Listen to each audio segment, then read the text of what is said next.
Apa iya laki-laki itu pemimpin buat perempuan? Perempuan kan udah empowered, bisa cari uang sendiri, dan udah punya kesempatan yang sama dengan laki-laki di hampir segala hal. Kalau kita perhatikan An-Nisa ayat 34, Ar-rijalu qawwamuna 'alan nisa, Allah itu pakai kata qawwam yang sebenarnya sulit dicari padanannya dalam bahasa Indonesia. Kata qawwamun sering diartikan sebagai pemimpin, dan sebagian kita menganggap pemimpin itu lekat hubungannya dengan otoritas atau kekuasaan. Jadi seolah menimbulkan kesan bahwa ayat ini memberikan otoritas hanya pada laki-laki dan menjadikan perempuan sebagai manusia kelas 2. Keterbatasan dalam penerjemahan ini wajar terjadi karena bahasa Indonesia dan bahasa Arab memiliki jarak dilihat dari jumlah kosakata dan dari usia bahasanya. Bahasa Indonesia saat ini diperkirakan baru memiliki sekitar 127.000 kata, sementara bahasa Arab diperkirakan punya 12 juta kosakata. Maka tentu ada kata-kata dalam bahasa Arab yang nggak dapat ditemukan padanannya dalam bahasa Indonesia, atau kalau dipaksain makna lainnya nggak akan tersampaikan secara menyeluruh. Menurut para ulama, ada setidaknya 9 makna qawam, dan makna-makna ini adalah standar yang Allah tetapkan khusus untuk laki-laki. Uniknya, dari 9 makna qawam, hanya satu aja yang ada kaitannya dengan otoritas. Sisanya justru berkaitan dengan tanggung jawab. 9 makna qawam bisa jadi gambaran buat muslimah nantinya harus nyari laki-laki yang seperti apa untuk dijadikan suami. Dan buat para muslim di sini nggak perlu tersinggung atau marah karena kita sama-sama merenungkan bagaimana kita bisa jadi umat dengan kualitas terbaik menurut Allah Subhanahu wa taala. Aku rangkumkan pendapat para ulama yang udah lebih dulu dipaparkan oleh Ustadz Fitrian Kadir dalam Space The Muslim Case yang ini. Bisa langsung ke sosmednya kalau mau dengerin penjelasan secara lebih komprehensif. Kita masuk ke makna kata qawam. Makna yang pertama, kata qawamun asalnya dari qama yaqumu yang artinya berdiri. Tapi penggunaannya nggak terbatas pada makna berdiri. Orang Arab asli mengasosiasikan kata ini dengan makna aktivitas atau aktif. Maka ketika dikaitkan dengan peran laki-laki dalam keluarga, ayah misalnya, ayah itu pasti identik dengan aktivitas atau produktivitas. Nggak ada ceritanya seorang ayah bertumbuh pada perempuan soal nafkah. Tapi ini secara umum ya, kita nggak sedang membicarakan pengecualian seperti ayah yang udah sakit. Makna yang kedua,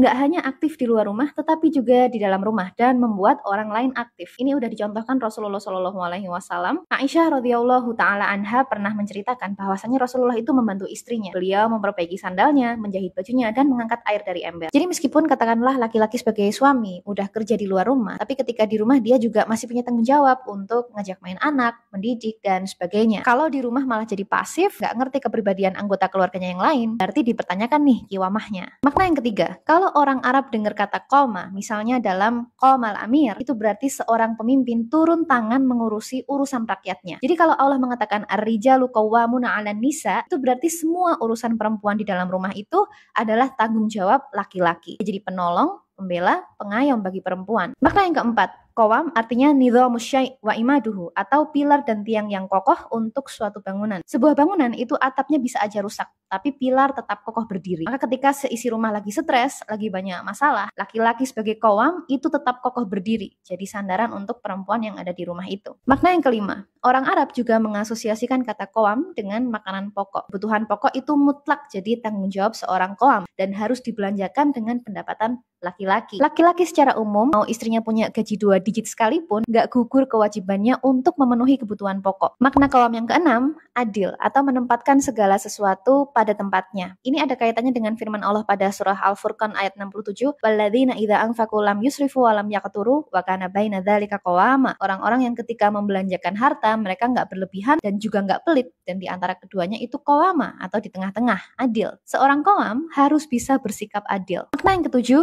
Qayyim, yang artinya kepala madrasah atau di tempat kita dikenal sebagai kiai. Ibnul Qayyim dinamai demikian karena ayahnya adalah seorang al-Qayyim atau kepala madrasah. Baru disinilah kata qawam dalam surah An-Nisa ayat 34 itu kembali pada pemimpin atau otoritas. Tapi bahkan dalam kepemimpinan itu, seorang qawam masih mengemban tanggung jawab dalam mengatur manajemen sekolah, kurikulum, dan harus berinteraksi dengan semua yang terlibat di dalamnya. Nah yang kedelapan, qimah atau value sesuatu. Konsekuensinya ada dua. Yang pertama, laki-laki itu harus punya value, dan Allah udah kasih standar nilai kita dalam Al-Quran dan Sunnah. Konsekuensi yang kedua, laki-laki ketika hadir di rumah, maka ia harus bisa membuat semua perempuan dalam rumah itu merasa memiliki value dalam dirinya. Kalau kehadiran laki-laki justru bikin perempuan jadi tertekan, nggak berharga, nggak berguna, berarti nggak ada kiwamahnya. Makna qawam yang terakhir yaitu istiqomah atau konsisten. Laki-laki sebagai seorang qawam menurut Al-Quran itu harus konsisten. Dan konsisten adalah ketika apa yang kita pikirkan, katakan, dan rasakan ada dalam bingkai harmoni. 9 makna, 1 tentang otoritas, 8 tentang tanggung jawab. Seorang laki-laki atau rijal itu baru istimewa di mata Allah kalau dia punya sifat qawam yang meliputi ke-9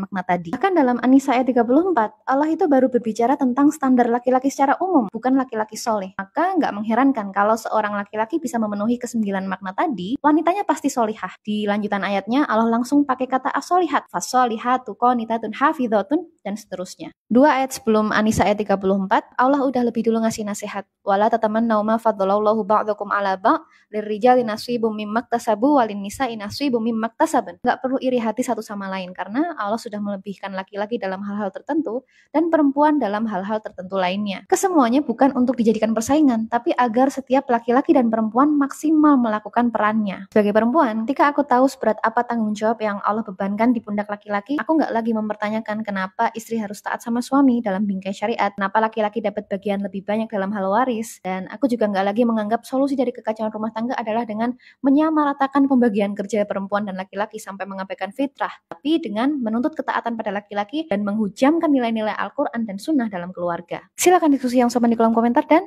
until next time.